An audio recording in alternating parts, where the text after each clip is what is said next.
எத்தனை கோடி இழப்பீடு குடுத்தாலும் சரி, யார் ஆறுதல் சொன்னாலும் சரி, ஈடுகட்டவே முடியாததான் கரூர்ல தன்னோட குடும்பத்த இழந்தவங்களோட நிலைமை இப்ப. ஆனா இதுக்கு முக்கிய காரணம் தாவேகா தலைவர் திரு விஜய் அவர்கள் தான் அப்படின்னு நான் சொல்ல போறதும் கிடையாது. இல்ல இது டிஎம்கேவோட சதிவேலை அப்படின்னு நான் சொல்ல போறது கிடையாது. இல்ல போலீஸ்காரங்களோட கேர்லெஸ்னஸ் தான் காரணம். இல்ல மத்திய அரசோட சூழ்ச்சி தான் இதுக்கு காரணம்னா நான் சொல்லவே மாட்டேன். ஏன்னா இதுக்கு முழுக்க முழுக்க காரணம் அறிவே இல்லாத நம்மள மாதிரி மக்கள் தான். நம்ம உலகத்துல ஏதோ ஒரு மூலையில தான் இருக்கோம். ஆனா மனசெல்லாம் அவ்வளோ ரணமா இருக்கு இந்த விஷயங்களை பாக்குறப்ப. இவ்வளவு விஷயம் நடந்ததுக்கு அப்புறம் நீங்க மாறி மாறி குறை சொல்றதாலயோ அவன் சரியில்லை இவன் சரியில்லை இவன் பாக்கலன்றதுல எல்லாம் நியாயமே கிடையாது. உண்மையா சொல்றேன், உங்களுக்கு தெரியும் அந்த இடத்துல எவ்வளவு கூட்டம் இருக்க போகுது, எவ்வளவு கூட்டம் நெரிசல் இருக்குன்னு. அறிவே இல்லாம நீங்க குழந்தைங்களை கூட்டிட்டு போயிருக்கீங்க. இதுல குழந்தை அடம் பிடிச்சு கேட்டான்னு அழுவுறீங்க.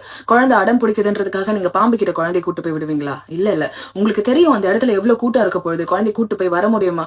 கொஞ்சம் கூட மனசாச்சே இல்லல. நீங்க சப்போர்ட் பண்றேன்னு போயிட்டு உங்க வாழ்க்கை இழந்ததும் இல்லாம அந்த மனுஷனோட வாழ்க்கையுமே முடிச்சு விட்டீங்க. அதான் உண்மை. நாமெல்லாம் எது நடந்தாலும் மாறவே மாறாத கூட்டம் அப்படின்ட்டு ப்ரூஃப் பண்ணிட்டே இருக்கோம். ஏன்னா இது முதல் தடவை கிடையாதுல்ல. எத்தனை தடவை நம்ம எத்தனை நியூஸ் பார்த்திருப்போம், கூட்ட நெரிசல்ல நிறைய பேர் இறந்து போறாங்க அப்படின்ட்டு. அப்படி தெரிஞ்சும் நீங்க எப்படி மனசு குழந்தைங்களை இங்க கூட்டிட்டு போறீங்கன்னா எனக்கு புரியவே இல்ல.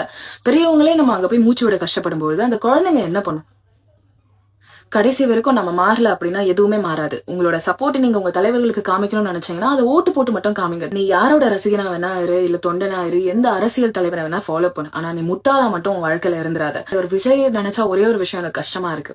அவரை சினிமாக்காரன் அப்படின்னு பேசின அரசியல் தலைவர்களும் கூட இன்னைக்கு அவருக்காக ஏதோ ஒரு இடத்துல ஆதரவா பேசிட்டு இருக்காங்க.